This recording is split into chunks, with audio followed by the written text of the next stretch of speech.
Bem-vindos novamente. Quando a gente prepara essas aulas, a impressão que dá é que que o tema vai se esgotar muito mais rápido, mas nunca é o caso. Professor, no caso de suspensão e interrupção, é outra modalidade diferente de prescrição e decadência, correto?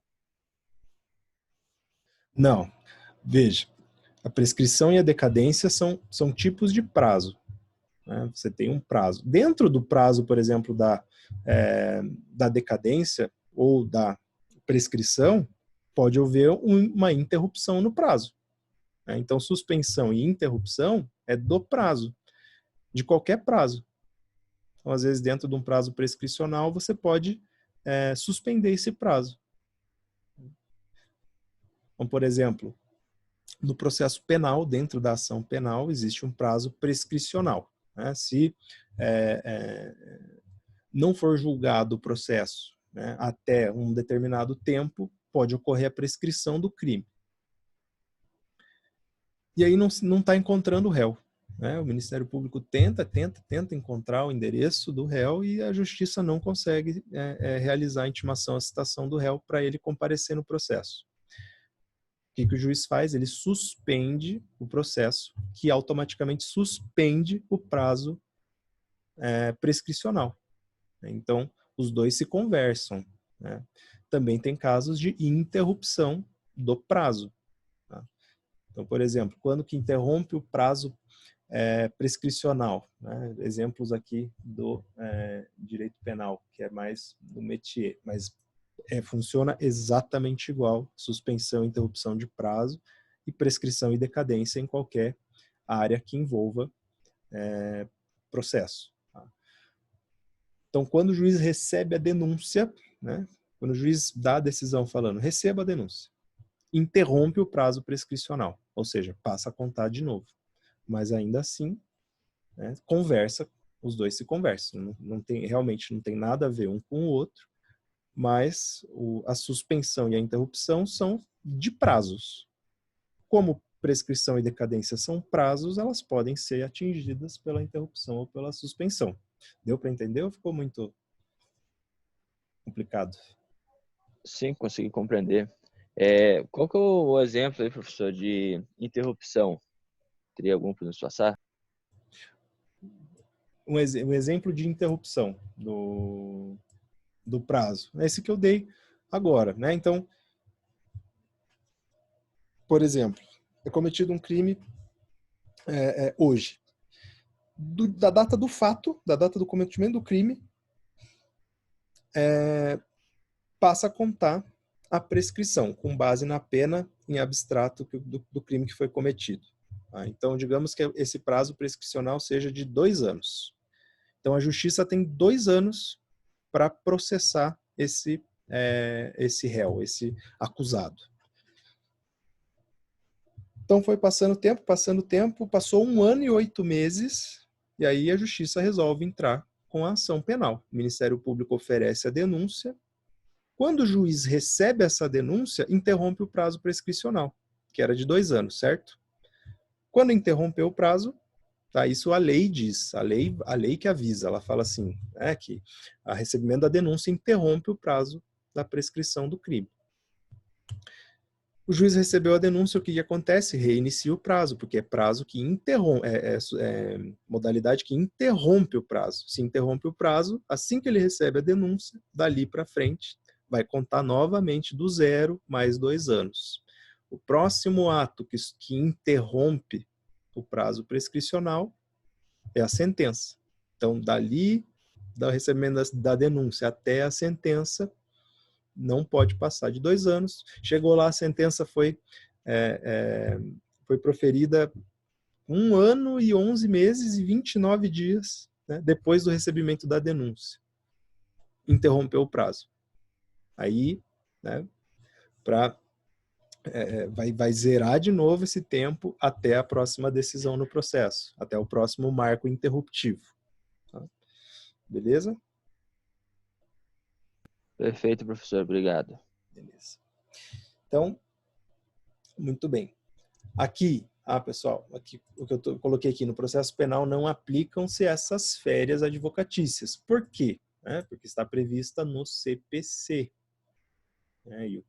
E o direito penal, processo penal, é regido pelo CPP, pelo Código de Processo Penal. Então, tem bastante aviso aí, sempre que vai chegando, né, as férias forenses, aí sempre que vai chegando o fim do ano, os sites de notícias jurídicas, etc., né, Conjur, Migalhas, né, todos esses, Direito Net, eles já soltam aviso lá. Atenção, advogados, né?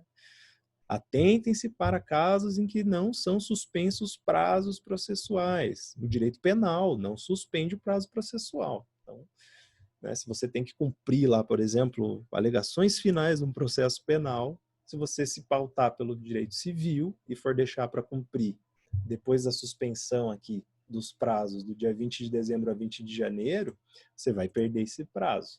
Tá? O prazo vai ser intempestivo lá, a sua juntada da defesa.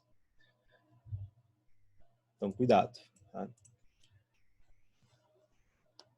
Ok, que mais? Atos praticados durante as férias e feriados que imponham prazo para a parte. Então, lembram que eu falei que depois do recesso judiciário, de 20 de dezembro a 6 de janeiro, passam a ser efetuados atos processuais normalmente. Então, digamos que dia 7 de janeiro voltou lá o expediente do fórum e o juiz dá uma decisão falando para você, advogado, né? Intima a parte para apresentar o rol de testemunhas. Prazo 5 dias. Muito bem. Foi realizado um ato processual durante o prazo, durante as férias do advogado, que iriam até o dia 20 de janeiro. Se esse ato que determinou um prazo para você foi praticado dentro desse período, só vai começar a contar esse prazo no primeiro dia útil depois das férias do advogado. Então, se o prazo é de 5 dias, vai começar a contar esses 5 dias só lá no primeiro dia útil, depois do período de férias. Tá? Alguns cuidados que tem que ser, né, pessoal, com procedimentos previstos na legislação especial. Aqui, às vezes, acontece, né? Você é um advogado que não é especialista em uma determinada área e, às vezes, pode acontecer e se confundir. Então, muito cuidado quando for lidar, né, com processos que tenham lei específica sobre o tema. Tá? Como, por exemplo, né, eu trouxe uma jurisprudência aqui, de um caso de locação. Então, existe uma lei específica, né? A lei de locação. E aí, o que diz lá no ementário? Né? Rapidamente vendo, eu deixei em vermelho que é mais importante. Então, ó, direito processual civil. Estamos falando de processo civil, legal. Ação renovatória de locação. Opa, estou falando de locação. Tem uma lei específica. Né? Aí aqui teve uma preliminar alegada de perda de interesse de agir, que não é o que interessa para a gente agora, né? Mas já adianta aqui o desembargador que não ocorreu, então inocorrência, né? Sempre vem nessa sequência lógica do que aconteceu dentro do processo. Né? Então, foi um agravo de instrumento, um recurso, sob direito processual civil, numa ação renovatória de locação, então trata de locação. Teve uma preliminar arguída, né, que foi da perda de interesse de agir da parte. O desembargador já fala, inocorrência, então você já sabia, então, né, ter interesse de agir sim. No mérito, prazo processual, suspensão. Então, vai discutir se teve suspensão do prazo processual ou não. Recesso forense. Então, a parte falou assim, estão dizendo que eu perdi o prazo, mas estava em recesso. O Poder Judiciário não estava funcionando. Por isso que eu não protocolei a petição. Eu estava dentro do prazo porque tinha recesso forense. Né? E aí vem, né, as más notícias para o advogado. Impossibilidade. Lei 8.245 de 91, princípio da especialidade das normas. Olha só. Né? Aí vou pular lá, porque aqui ele fala de interesse processual. E aí na parte 2 ele fala: nas ações de despejo, consignação em pagamento de aluguel e acessórios, revisionais de aluguel, renovatórias de locação, Não há suspensão dos prazos processuais no período de recesso forense, conforme estabelece o inciso 1 do artigo 58 da Lei de Locações, não se aplicando a regra dos prazos estabelecidas no CPC. Por quê? Porque existe o princípio da especialidade das normas. Então, uma norma específica, ela vale mais do que a norma geral. O CPC é norma geral. A Lei de Locações é norma específica. Se lá tem uma previsão dizendo que não se suspendem os prazos, vou aplicar a norma geral, né? Não sei se vocês já tiveram isso, né? Conflito aparente de normas, como sanar conflito aparente de normas. Esse é uma das maneiras, né? Especialidade das normas. Aí o que diz lá? Transcorrido o prazo legal sem interposição do recurso. Correta a certidão de trânsito em julgado da sentença, né? Tratado esse recurso que foi interposto como intempestivo, foi fora do prazo. O advogado aqui no caso, muito provavelmente, contou aí com o período do recesso forense para contar o prazo, sem se atentar que nesse ramo do direito especificamente, não suspendem esses prazos. Tá? Então, tomar cuidado, né, pessoal? Muito bem. Aqui, falei que eu ia trazer, depois esse slide vai estar disponível para vocês, e vocês conseguem clicar nos links aqui para acessar. Tá? Então, aqui são os feriados forenses na Justiça Estadual do Tribunal de Justiça do Paraná. Então, tem um calendário lá que te diz quais são os dias que são feriados forenses, quais são os dias, então, que há suspensão dos prazos e não se praticam atos processuais. Tá? Pesquisar, né, sempre os calendários dos tribunais, se estiverem com dúvida, né, se estão atuando em outros estados, né, então, quem for atuar em outros estados, pessoal, aqui eu trouxe um exemplo, eu gosto bastante desse site, é um site de notícias jurídicas, e geralmente no começo do ano ele já traz aqui para a gente um compilado dos sites dos tribunais que dizem para a gente quais são os dias de feriado em cada estado, porque cada estado tem feriados diferentes. Tá? E aí suspende, às vezes tem recesso forense no estado, que no outro não tem, etc. E aí qual que é a importância também de saber, pessoal, e ter acesso a isso aqui? Num eventual recurso, né, para o STJ, por exemplo, né, lá no STJ eles não sabem, né, vamos dizer assim, o ministro lá ele não tem obrigação de saber quando é recesso forense ou não em cada estado. Então, a obrigação de demonstrar o recesso é sua. Então, se você está discutindo uma questão de prazo, né, perdi o prazo, aqui o juiz está dizendo que é intempestivo, mas era recesso forense no estado do Mato Grosso. Aí, quando você entra com esse recurso lá no STJ, você vai ter que demonstrar, vai ter que comprovar que era recesso forense lá no Mato Grosso. Para isso, né, você vai puxar lá do site do Poder Judiciário do Mato Grosso, no Tribunal de Justiça de lá, para demonstrar no seu recurso que realmente existiu recesso. Tá? Então, isso aqui fica uma ferramenta bacana, né? Eu sei que vocês estão no começo do curso ainda, mas já vão se habituando em pegar o calendário. Tá? Um outro ponto que é muito importante, que também pega bastante gente desprevenida. E aqui vai uma dica, né, para a vida também. Não, perdão, não é aqui que está isso, mas eu já queria falar sobre isso, deixa eu ver. Está aqui embaixo. Tá, depois eu falo. Mas é uma dica prática também para o dia a dia aqui no estado do Paraná. Vai servir para a vida de vocês. Termos, então, aqui. Prazo processual.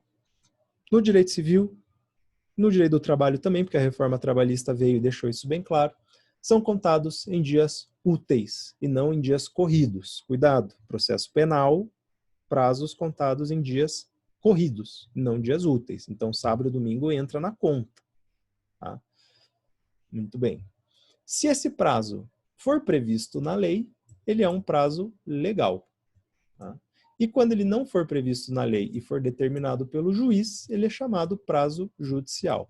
né? Faz sentido. Né? Prazo legal previsto na lei. Prazo judicial, aquele que o juiz impõe. Às vezes o juiz mesmo chega e te dá um prazo. Aleatoriamente ele fala, você tem 10 dias. Não sei se vocês já viram em audiência, às vezes, a parte pede, fala, eu preciso juntar um documento X, dá um prazo aí, juiz. O juiz fala, 3 dias. Pronto, prazo judicial. O juiz que põe o prazo. Tá? Dependendo do ato, às vezes a lei não prevê, então o juiz tem que vir e suprir essa falta.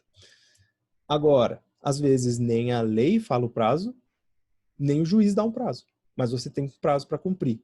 Qual é o prazo no caso? Se não houver prazo legal e nem o juiz determinar, 5 dias é a regra.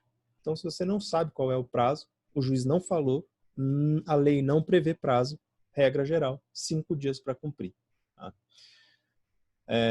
Aqui reforço, né? Então, sempre em dias úteis no processo civil, no processo do trabalho, no processo penal, em dias corridos. Isso vocês vão ter também nas matérias específicas de processo civil e processo penal e processo do trabalho. Mas já adiantando. Tá? Bacana. Tarefa para vocês, então, né? Porque senão a gente vai passar muito tempo lendo todos os artigos, todos os incisos do artigo, né? Vejam lá quais são as causas de suspensão dos prazos processuais. Né? Tem um rol lá no artigo 313 do CPC que vai dizer para você que são suspensos os prazos processuais quando acontecem esses incidentes aqui. Tá? Então, tarefa, né? Já deixei aqui tarefa, que é para vocês fazerem, ler o artigo 313 do Código de Processo Civil para ver quais são as previsões lá de suspensão de prazo processual. Tá? Alguns cuidados aqui, né, com o processo físico e o prazo comum para as partes. Né? Então, às vezes, o juiz ele determina prazo comum. O que é um prazo comum? É um prazo que é dividido entre as partes. É um prazo em comum para as duas. Ele fala assim, prazo em comum de 10 dias. Então, quer dizer que tanto o autor quanto o réu tem 10 dias para cumprir aquele prazo.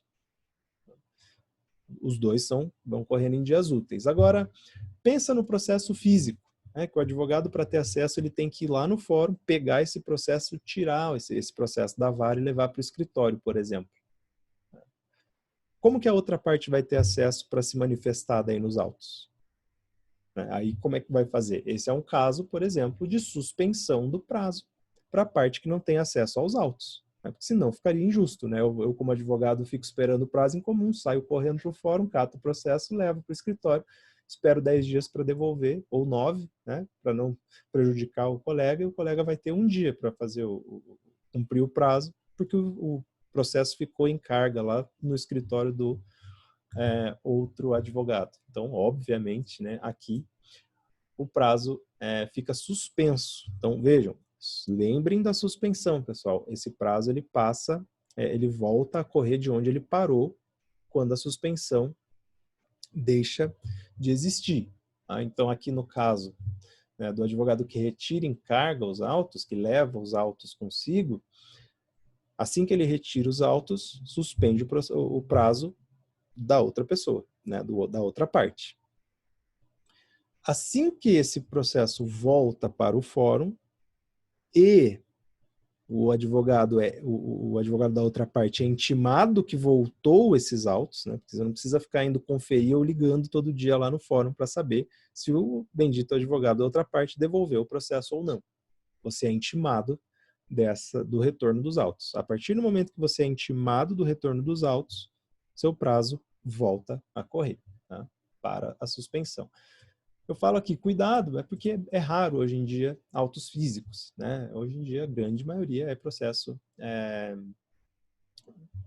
eletrônico, então isso não ocorre no processo eletrônico. Quando o prazo é incomum, os dois podem acessar a qualquer hora, então não tem suspensão do prazo nesse caso. Tá? Agora, greve no judiciário, mesma coisa, né? Quando a greve no Poder Judiciário, não tem lá expediente no fórum, mas você está com um prazo correndo. Se o processo for físico, você não tem acesso aos autos, mas no processo eletrônico você tem. Tá? Então, não vai suspender o prazo. Muito bem. Apesar de não serem praticados atos aqui no processo, porque o judiciário vai estar em greve. Muito bem. Esse aqui é o mais importante de todos para todos nós, né, que vamos aí manusear o direito. O sistema eletrônico, ele tem a possibilidade de dar problema, né, de cair o servidor lá do tribunal, ser invadido ou estar em manutenção. Alguma coisa pode acontecer com os servidores do processo eletrônico. E aí, pessoal, né, quando você vai realizar lá o seu ato, você prepara toda a petição, etc. E a hora que você vai protocolar lá no Projude, né? Falo Projude porque é o exemplo aqui do estado do Paraná, esse é o sistema, está fora do ar. Você abre lá, vem uma notificação bem chata, diz assim, conteúdo inacessível, daí você já fica, putz, né? Caiu. E qual que é o problema disso? Né? Que nem sempre quando cai o sistema, esse prazo é suspenso. Vai depender do tribunal emitir uma nota, né, e geralmente eles emitem no dia seguinte ou no mesmo dia, se houve suspensão dos prazos decorrentes daquela paralisação do sistema. Tá? Então, aqui que eu falei que eu queria dar a dica para a vida de vocês. Pessoal, sempre que vocês tiverem um prazo para cumprir, né, tirem 2 dias do prazo. O prazo é de 5 dias? Para você é 3. Você vai cumprir no terceiro. Prazo é de 10 dias, você vai cumprir no 8º, no máximo. Por quê? Porque vai que você deixa para o último, né, momento do último dia do prazo para fazer o protocolo. Então, não precisa nem ser a última hora, né? Digamos que você deixou para fazer às 9 da noite do último dia do prazo o protocolo no sistema Projude. E ele está fora do ar. E ele vai ficar fora do ar esse último dia por 3 horas só. Né? Porque daí depois já estourou seu prazo, depois que passou a meia-noite. Aí você vai ter que ficar rezando no dia seguinte para vir nota do Tribunal de Justiça avisando que esse prazo foi devolvido e suspenso. Só que, né, a experiência mostra que 3 horas do sistema fora do ar não dá suspensão dos prazos. Então, não deixem para a última hora, né, para os 45 do segundo tempo, para realizar os atos e cumprir prazos, tá? Porque o sistema eletrônico ele pode te trair. Muito bem. Dúvidas até aqui, pessoal? Falta mais um pouquinho para a gente encerrar. Contagem de prazos, né? Aqui, vocês vão acabar vendo isso nas outras matérias também, no processo civil, no processo penal. Mas, via de regra, contagem de prazo, tirando, né, se é dia corrido ou não, vamos falar aqui da contagem do prazo em dias úteis. Tá? Então, regra geral para contagem de prazos no CPC, artigo 224. Sempre exclui o dia inicial do prazo e computa, né, inclui o dia final do prazo. Sempre que você receber uma intimação, né, então digamos que eu recebi uma intimação no dia 27 de maio, acho que está errado aqui no meu, vamos colocar 26 para ficar certo no calendário, daí a gente faz a recontagem, se eu contei errado aqui já arrumamos. Fui intimado no dia 26 de maio. Se eu fui intimado no dia 26 de maio, eu excluo o dia inicial da contagem do prazo. Então, o dia inicial da intimação era dia 26. É o dia que eu fui intimado, eu excluo esse dia não conta. Então, vou passar a contar do próximo dia útil, quarta-feira, dia 27. Qual é meu prazo? Prazo de 5 dias para me manifestar. Então, dia da intimação 26, próximo dia 27, primeiro dia. 28. Segundo dia, sexta-feira, 29, terceiro dia. Sábado e domingo não são dias úteis. Tá? Aqui não tem nenhum feriado forense, não tem nenhum recesso. Então, 3 dias, quarta, quinta, sexta. Sábado, domingo, dia útil não conta. Segunda-feira, quarto dia do meu prazo. terça-feira, 2/6, é o último dia do prazo. Como se inclui, computa o último dia do prazo, o dia final do prazo, então o meu dia do prazo é dia 2 de junho, tá? Até meia-noite. Então, você tem até meia-noite para fazer o protocolo, em processos eletrônicos. A lembrar, processo físico, até a hora que fechar o fórum. Aí tem que verificar, dependendo do local que está, né, o horário de funcionamento do fórum. Muito bem. Outro exemplo, intimação. Foi no dia 29 de maio, também um prazo de 5 dias. Vejam, né? A intimação foi na sexta-feira. Então, a gente vai excluir esse dia. Vamos contar nosso prazo. Primeiro, o dia logo após, a sexta-feira é sábado, que não é dia útil. Então, já não conta isso aqui. Passa a contar, então, de segunda-feira. Tá? Então, 29 intimação, excluo. Qual o próximo dia útil? Dia 1º. Conto 5 dias. 1, 2, 3, 4, 5. Né? Dia 5 de junho, aqui vai ser o último dia do prazo. Tá? Então, que vejam que a mudança para dias úteis, né, deu uma aliviada, principalmente aí para o advogado, né, para cumprir os prazos. Facilita. Agora, né, se fosse no processo penal, por exemplo, né, como que funcionaria? Só para a gente exemplificar aqui. Intimação foi na terça-feira. Né, prazo de 5 dias. Exclui a terça-feira. Então, vou contar quarta, quinta, sexta, sábado, domingo. Dias corridos. 1, 2, 3, 4, 5. Tá? Quando cai no fim de semana, passa para o dia subsequente, para o primeiro dia útil subsequente. Tá? Porque tem que pensar na dinâmica que aqui o fórum não está funcionando. Então não tem como você fazer protocolo. Só que eu conto esses dias, eu não excluo a contagem deles. Porventura aqui o prazo caiu no meio do fim de semana, logo no próximo dia útil. Então, no caso do processo penal, se fosse um prazo de 5 dias aqui, o último dia do prazo seria segunda-feira, dia 1º. Tá? Nesse outro caso aqui, a intimação no processo penal foi dia 29 de maio, sexta-feira. Quando que conta o prazo? No primeiro dia subsequente. Mas são dias corridos e o primeiro dia do prazo começou no sábado.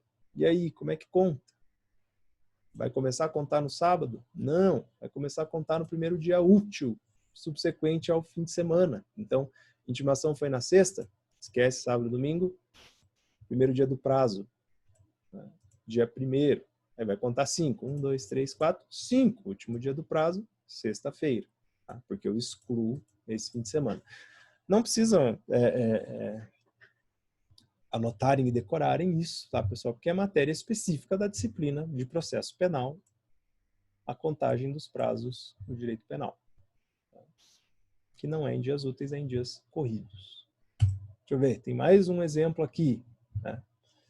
Intimação, dia 26 de maio, uma terça-feira. Só que a quarta-feira, logo em seguida, ela é um feriado. Né? Coloquei suposto feriado porque acho que 27 de maio nunca tem feriado, mas digamos que fosse um feriado aqui.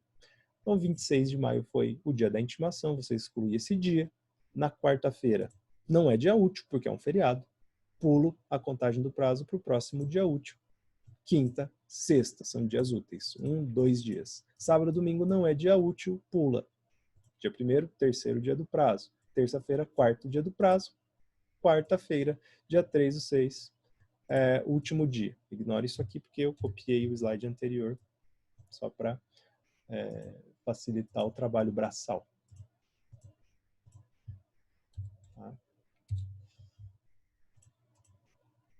Tranquilos? Fácil? Difícil? Vocês acham contagem de prazo?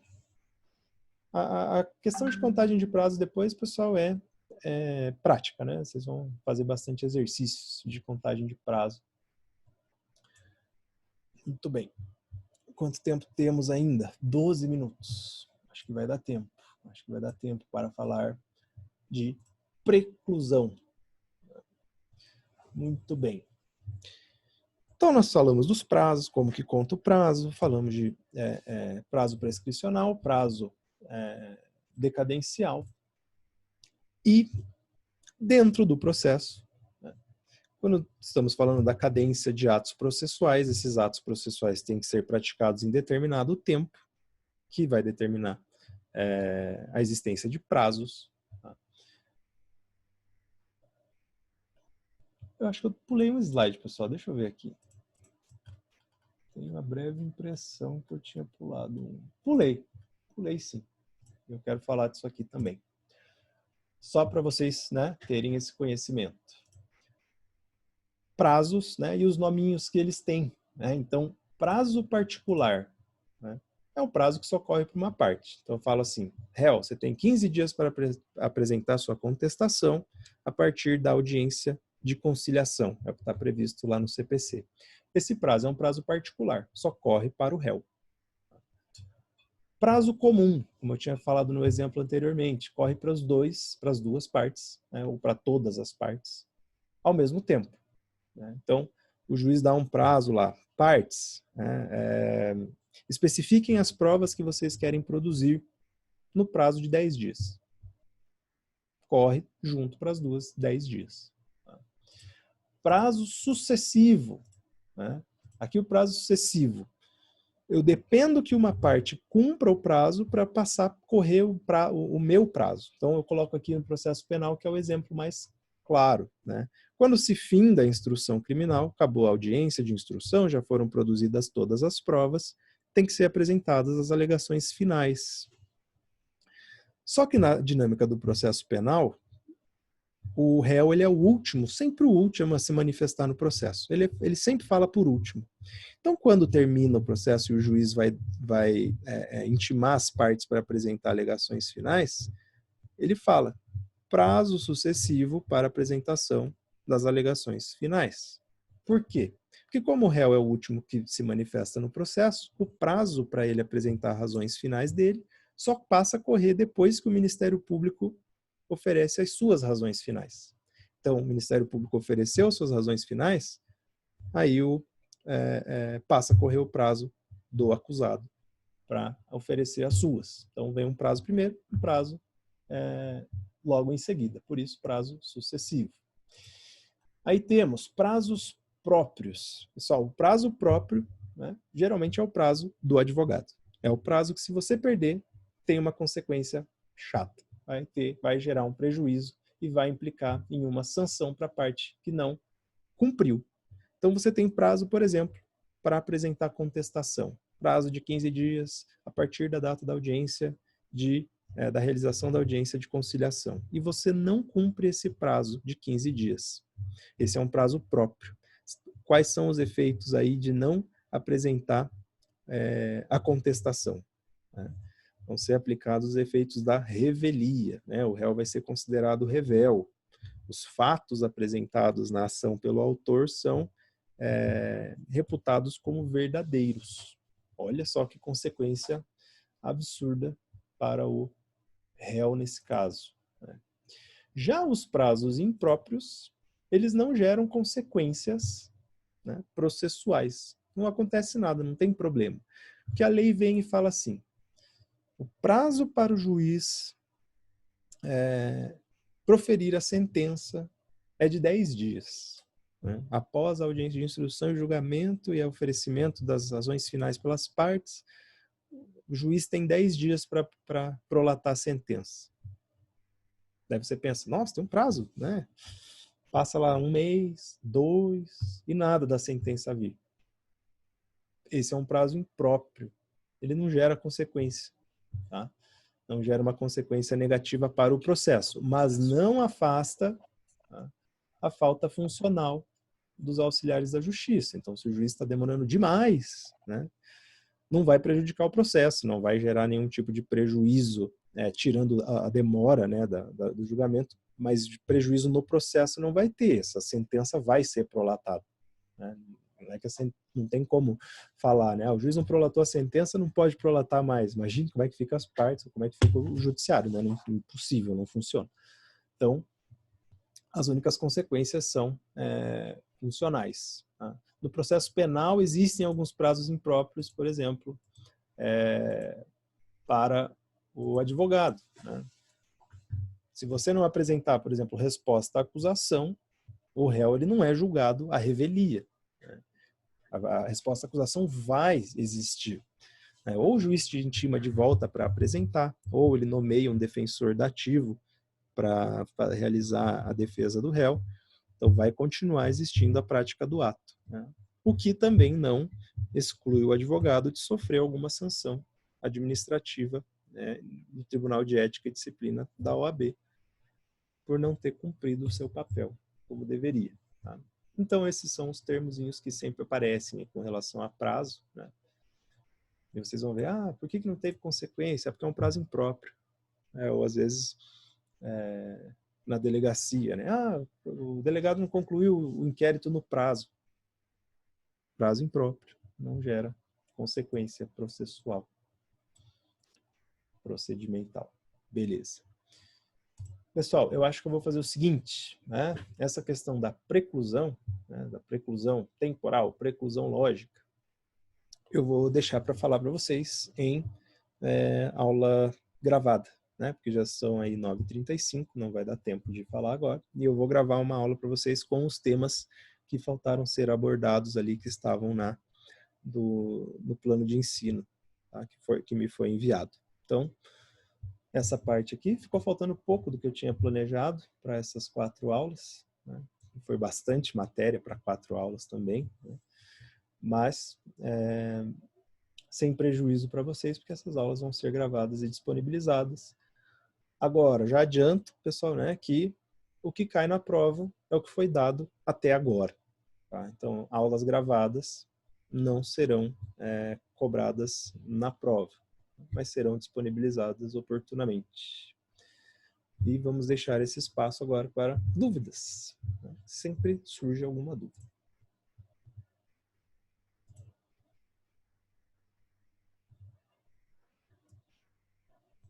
Sim, não. Nenhuma dúvida de contagem de prazo, suspensão, interrupção. Às vezes na hora não dá para a gente digerir muito conteúdo, a hora que vai estudar em casa que surgem as dúvidas, né? Então, pessoal, para isso eu tenho uma boa notícia para vocês. Tem o meu e-mail lá, né, que vocês vão enviar o trabalho.